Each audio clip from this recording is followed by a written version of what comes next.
There's a strange kind of power in knowing you're the one in control. That was me. Control wasn't just something I enjoyed. It was who I was. Whether in business, relationships, or even friendships, I thrived on being the one who dictated the terms. I didn't get here by accident. I'd built myself piece by piece into the woman I wanted to be, Selena Vale, the 32-year-old powerhouse CEO of a multi-million-dollar marketing firm. I was sharp, calculated, and, as more than one man had put it, intimidating. Men, especially, loved to call me that. Some said it like a challenge. Others said it like an excuse for why they couldn't handle me. Either way, I never cared. If someone couldn't keep up, they didn't belong in my life. That was how I saw it. Until I met Josh Carr. It happened at a corporate conference.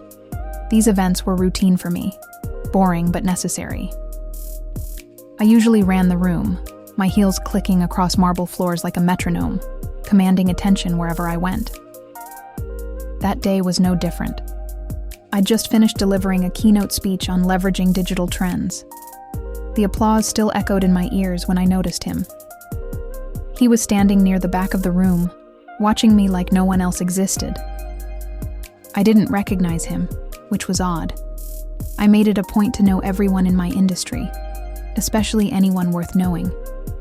But this man wasn't trying to blend in. His confidence was impossible to miss. The relaxed way he leaned against the wall, the small smirk curving his lips. Dark eyes, wavy black hair, a lean, athletic build. He looked younger than me, mid to late 20s at most. Handsome in a way that felt almost dangerous.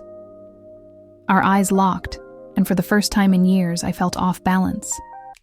I quickly turned my attention back to the crowd, dismissing him as unimportant. But deep down, I knew I'd already noticed him too much.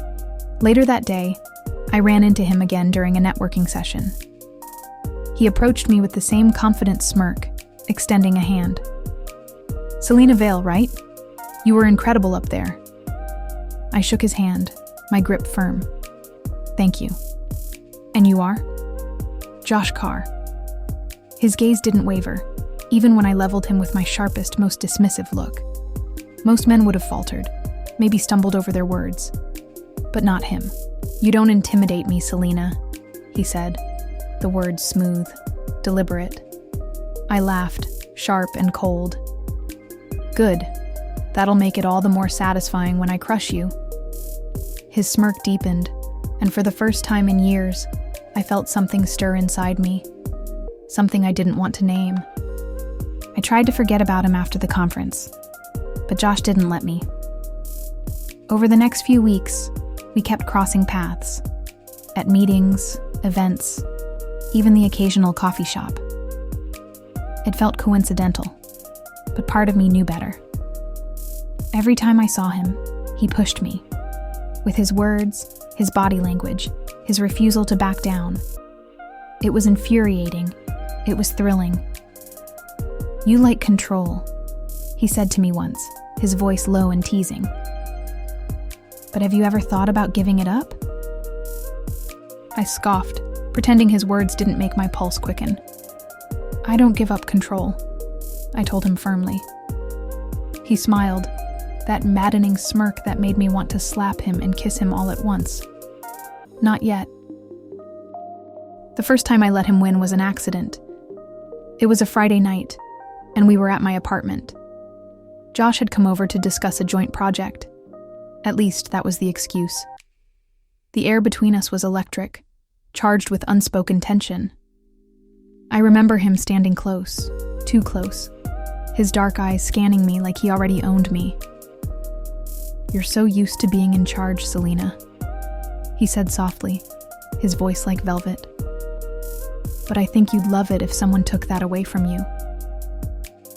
I bristled, but before I could respond, he stepped closer, his hand brushing my hip. My breath hitched. "Do you ever stop pretending you don't want me to win?" he murmured, his lips inches from mine. I didn't have a chance to answer. He kissed me, hard and demanding, and for the first time in my life, I didn't push back. Josh didn't just kiss me. He consumed me. His hands moved over my body with a confidence that left me breathless. When he pinned my wrists above my head and whispered, "Let me take care of you," I didn't resist. His mouth was hot, his kisses trailing down my neck, biting just enough to leave a mark. My body betrayed me, arching into his touch as he stripped me bare with deliberate slowness. His hands gripped my thighs, spreading me wide as he knelt between them. "You're beautiful," he murmured, his voice low and reverent. But there was nothing soft about the way his tongue met me. The first stroke sent a shockwave through my body, and I gasped, my nails digging into the couch cushions. Josh was relentless. His tongue moved with expert precision, circling and flicking my clit until my thighs trembled around his head. His hands held me firmly in place, refusing to let me squirm away from the onslaught of pleasure. "Look at me," he demanded, pulling back just enough to meet my gaze. His face was flushed, his dark eyes blazing with hunger. "I want to see you fall apart." I could barely hold his gaze, my body writhing beneath him as he returned to his task with renewed intensity. The tension in my core built quickly, a coil tightening with every stroke of his tongue. My breaths came out in ragged gasps, and I could feel myself teetering on the edge. "Say it," Josh growled against me, his lips brushing over my most sensitive spot. "Say you're mine." "I'm yours," I choked out, the words spilling from my lips before I could stop them. The coil snapped, and pleasure crashed over me like a tidal wave. My body arched off the couch as my climax tore through me, my cries muffled by my hand as I tried desperately not to scream. Josh didn't stop, his tongue lapping up every drop of my release as I shuddered beneath him. When it was over, he sat back, his lips glistening with evidence of my surrender. "Good girl," he said softly, his smirk returning as he leaned down to press a kiss to my trembling thighs. I should have felt embarrassed, exposed. But all I felt was a deep, aching need for more. Josh had just begun to break me, and I knew I wouldn't stop him.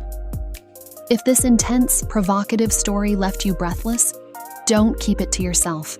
Like, share, and let your thoughts pour out in the comments. Craving more seductive, electrifying tales? Subscribe now to stay wrapped up in every thrilling chapter and exclusive content. Your desire fuels these stories, so hit that follow button and turn on notifications.